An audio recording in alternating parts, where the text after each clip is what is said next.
राहुल गांधी की जान को खतरा है। एक बड़ी खबर निकल कर आई है। राहुल गांधी ने खुद इस चीज की पुष्टि की है। राहुल गांधी ने खुद यह चीज बोली है कि उनकी जान को खतरा है। पूरी खबर दोस्तों आपको बताते हैं, पर एक बेहद बड़ा बयान राहुल गांधी ने एक बेहद बड़ी चीज दी है।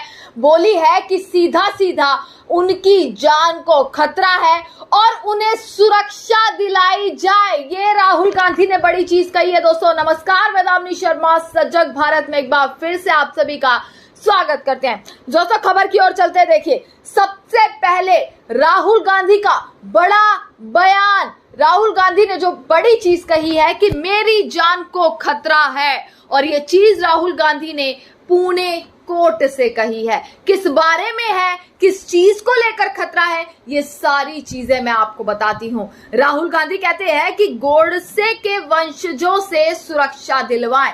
सुरक्षा की मांग जो है वो राहुल गांधी ने की है। दोस्तों आपको बता दें, सावरकर मानहानि केस में राहुल गांधी पेश हुए थे पुणे कोर्ट में, और पुणे कोर्ट से उन्होंने सुरक्षा की मांग करी है, डिमांड करी है कि उन्हें सुरक्षा दी जाए क्योंकि उनकी जान को खतरा है।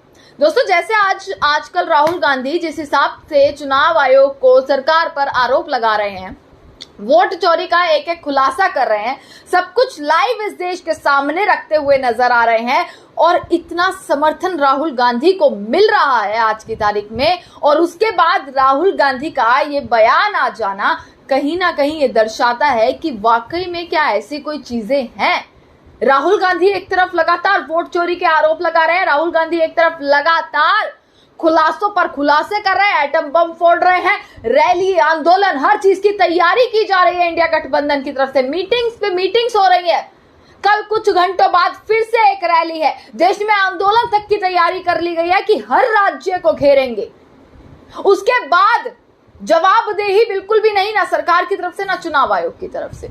और उस बीच राहुल गांधी ने कैसे सुरक्षा की मांग की है वो मैं आपको बताती हूँ पूरी खबर। दोस्तों आपको बता दें, पुणे की एक अदालत में कांग्रेस सांसद राहुल गांधी ने कहा कि उनकी जान को खतरा है। यह खतरा उन्होंने सावरकर मानहानि केस को लेकर जताया है और कहा है कि मेरे खिलाफ मानहानि की शिकायत करने वाले नाथुराम गोडसे के वंशज हैं। राहुल गांधी ने एमपी एमएलए स्पेशल कोर्ट से अपील की है कि उनकी सुरक्षा और केस की निष्पक्ष सुनवाई के लिए प्रिवेंटिव प्रोटेक्शन दी जाए। यह राज्य की संवैधानिक जिम्मेदारी है।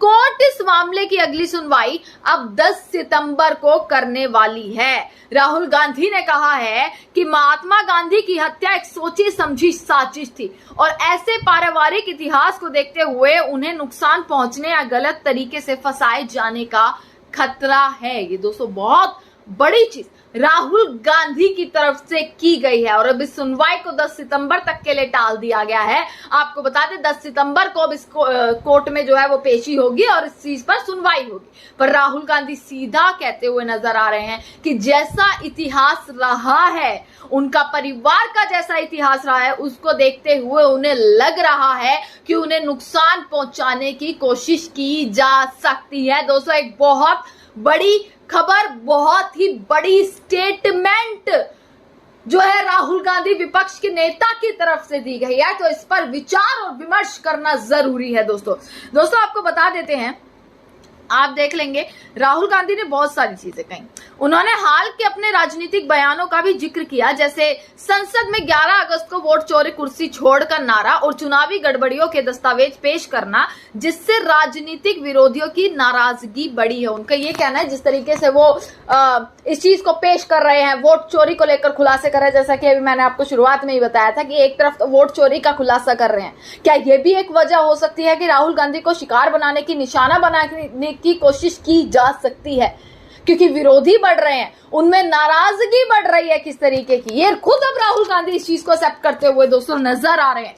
उन्होंने यह भी कहा था कि सच्चा हिंदू कभी हिंसक नहीं होता, नफरत नहीं फैलाता। बीजेपी नफरत और हिंसा फैलाती है। इस बयान के बाद बीजेपी नेताओं ने उन पर हिंदू समुदाय का अपमान करने का आरोप लगाया है। दोस्तों आपको बता देते हैं, राहुल गांधी ने सावरकर को लेकर पहले कुछ बयान दिए थे जिनको विवादित करार कर दिया गया था कि विवादित बयान उन्होंने दिए, जैसे कि उन्होंने भारत जोड़ो यात्रा के दौरान ऐसे कुछ बयान दे दिए थे, टिप्पणी ऐसी कर दी थी सावरकर को लेकर, जिसके बाद उन पर पूरा का पूरा केस चला दिया गया और सुप्रीम कोर्ट ने उनको इस चीज पर फटकार भी लगाई थी। और उसी केस के अंडर अब राहुल गांधी ये चीज बोलते हुए नजर आ रहे हैं कि भाई मेरा विरोध बढ़ता जा रहा है, क्योंकि मैं जिस तरीके के खुलासे करता जा रहा हूं, एक तरफ तो वोट चोरी का खुलासा और दूसरी तरफ जो उन्होंने बोला कि जो वंशज वाली चीज मैंने आपको बताई कि कैसे इस चीज का असर पड़ सकता है उनकी निजी सुरक्षा पर, ये चीज राहुल गांधी ने खुद कही है। अब ये खबर आग की तरह लगातार फैल रही है कि और समर्थक जो है राहुल गांधी के,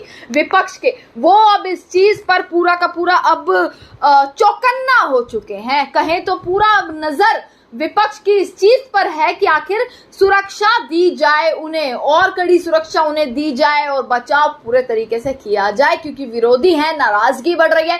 ये सारी चीज अब सामने आ रही है जैसे जैसे वो सबूतों का खुलासा कर रहे हैं, आंदोलन पर आंदोलन कर रहे हैं।